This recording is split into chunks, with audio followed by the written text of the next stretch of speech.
and probably more to people all over the world, including here. But they're not supposed to do it to their own citizens. Well, I understand. I think it would be a better place if they wouldn't do it to anybody.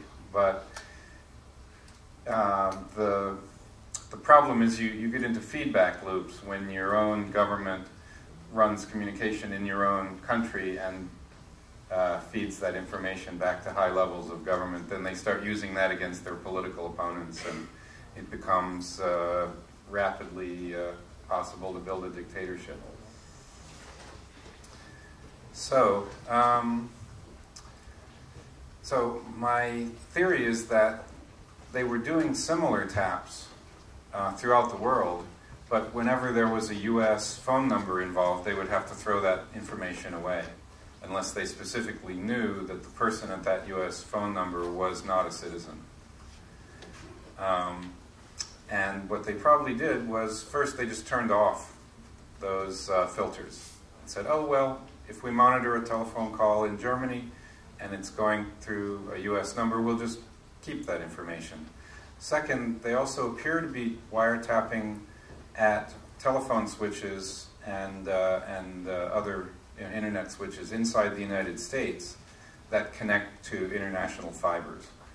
So besides tapping in all their usual overseas locations, they're also dragging information out of switches in the continental United States. And this is not authorized by any law. I mean, there's no law that contemplated the idea that NSA would watch who's talking to who inside the country or between American citizens and people outside. There's a court set up called the Foreign Intelligence Surveillance Court, whose job is to approve warrants for exceptions to this rule that they can't monitor people in the US.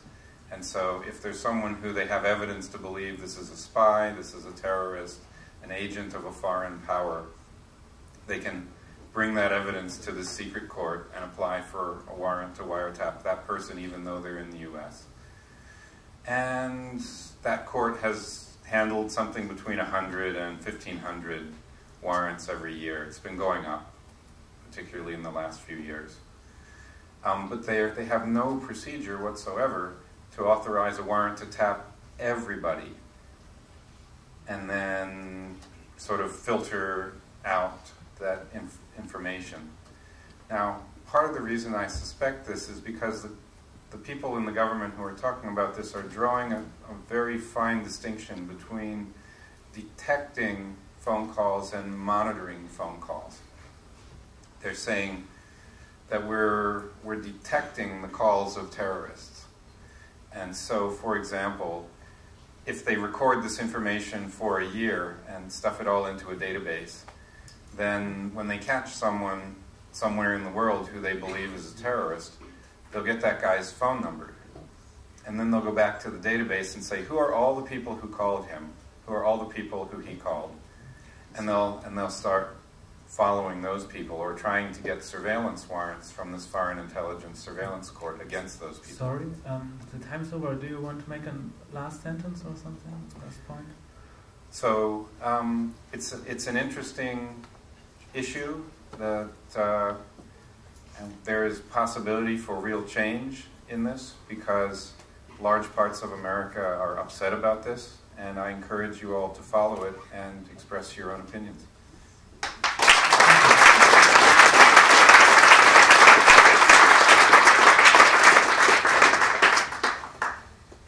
The next is Ludwig Jaffe, Kernel Excellent Device.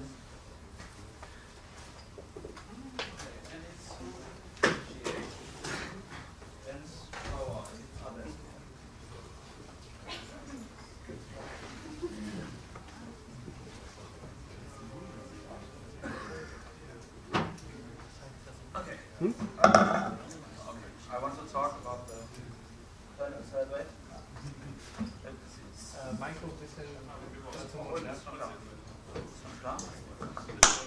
So we should have video on from the laptop. Let me see. Let me see.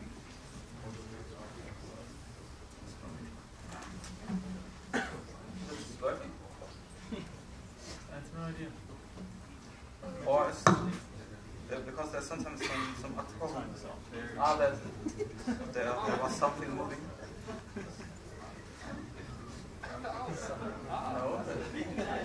No, it's good. Okay.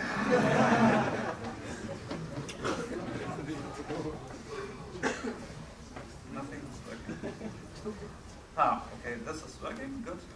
Maybe the X is working. Okay. The frequencies might be the problem. Yes, okay, but the problem is that the machine is okay. Yeah. Let somebody other talk, so I can fix the problem with the X to reduce your the resolution. I configure it and then.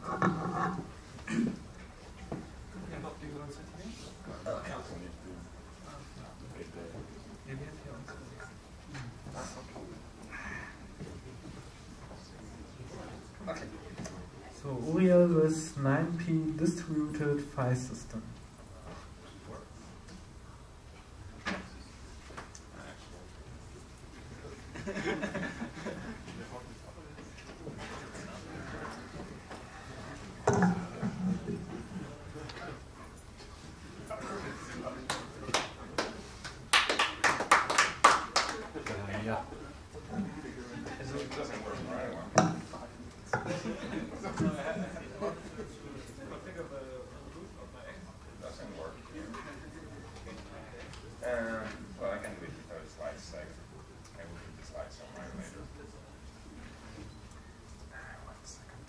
I'm going to talk about the 9p protocol. The 9p protocol is... Use the micro, please.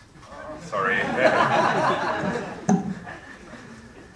The 9p protocol was developed for a Plan 9 system at Bell Labs. It's derived from the 8th edition Unix Research Network File System, which has nothing to do with SAN and NFS. It was started to develop in 1985 as part of the Plan 9 system by Ken Thompson and Rob Pike. Over the years it has been used in Inferno and various other systems. Now it's ported to Linux, and there is implementation in Python and Java. 9p is a network file system, but its main purpose is to give access to all sorts of resources transparently over the network, not just static files. It's designed to be really simple. It only has 14 basic operations compared with, I think NFS 3 has over 30 and NFS 4 has even more or something like that. It has a flexible authentication and encryption mechanisms that are transparent for the client, both the client and the server. It can run over any in-order, reliable delivery service, so like TCP/IP, ARRA, UDP, BBP, PC bus, serial port, shared memory. It's transparent. It can run over any transport layer. There's multiple implementations, as I have said, for various systems and various languages. 9p is mostly used as the glue that holds the Plan 9 and Inferno's distributed systems together. All resources in Plan 9 and Inferno are file systems that offer a file tree which any client can read and write from. For example, the IP stack is a file system. The graphic system is a file system too. That allows us to give transparent access to any client over the network to all these resources.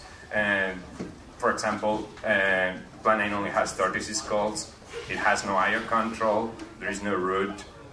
All this is thanks to using this simple mechanism to export all resources using the traditional read, write, open operations.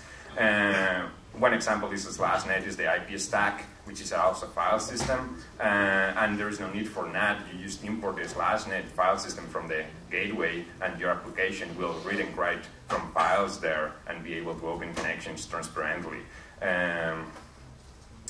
There are some 9p servers which are also filters, and they use forward the packets, the operations, and gather statistics. For example, IOStats, you can run it in your namespace, and it will give you statistics of input-output operations you're executing. Private namespaces let you mount and manipulate your namespace dynamically and without affecting other processes. That has many uses, especially for sandboxing and security. what uses outside Plan9 and Inferno it has, it can be used as a replacement for NFS. At Los Alamos National Laboratory, they are using it in Linux for distributing tasks to big clusters of over 1,000 units. And the way they do it, they can mount from each one of the nodes in the cluster, they can mount it into a single, from a single place, and they can write tasks into files that then the nodes execute. And then there is a WikiFS, Inferno. There's Inferno Grid, which Inferno can run on any other operating system like Windows and Mac OS X and any Unix variant. And this is used in many universities for if they want to offer certain resources to all across a big heterogeneous network. They can install Inferno on all the boxes, and then they can share resources very easily. There is various implementations, I was saying before. There is a list of URLs and implementations for various systems, which you cannot see right now, but when I put the slides online, you will should be able to see them. And that's all. Thank you very much.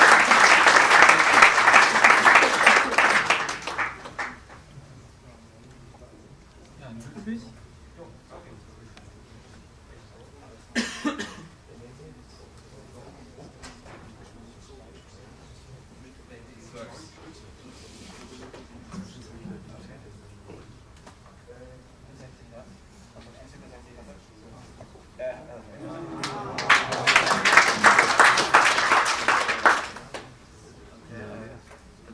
Minor edits, so I do it.